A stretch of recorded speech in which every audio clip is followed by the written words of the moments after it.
magaalada Hargeysa albaabka lagu soo jabiyay sida ka muuqata barnaamijka tooska uu galay goob joogayaal halka joogay waxay noo warameen Cabdiraxmaan in dil xun loo geystay aad loo garaacay askari kasta oo soo gaadha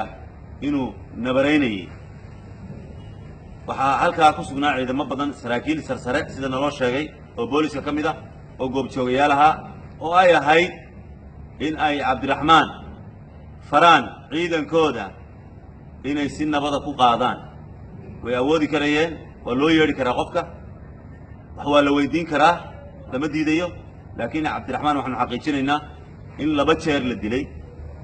hudheelkii uu ka cunteynaya lagu dilay iyo hudheelkii uu hurday labada hudheel lagu dilay oo la garaacay waxaanu mas'uuliyadda iyo wax kasta oo soo gaadha dusha ka saaraynaa ciidamada ammaanka siiba booliska ayaanu dusha ka saaraynaa Cabdiraxmaan waxa weeye waxa uu yimi dabcan taariikhdu markay ahayd 13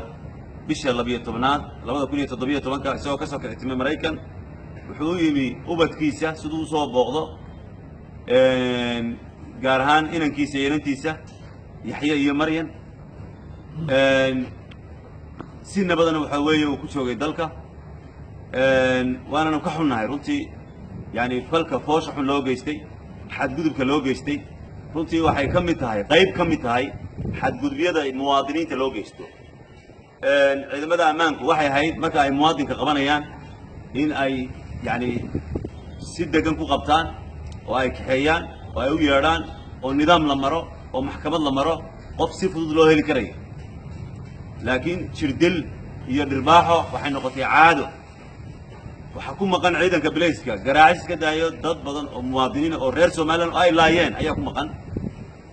marka waxay u noqotay muwaadinku dhiigiisa iyo dhirbaaxadiisu iyo garaacisu wax fudud bay u noqotay falka ay sameeyeen lagu sameeyay Cabdiraxmaan waa fal aad u foolxun waanu cambaaraynaa waana ka xunnahay waxaanu dalbanaynaa in xorriyadiisa si degdega loo soo celiyo السلام عليكم ورحمة الله وبركاته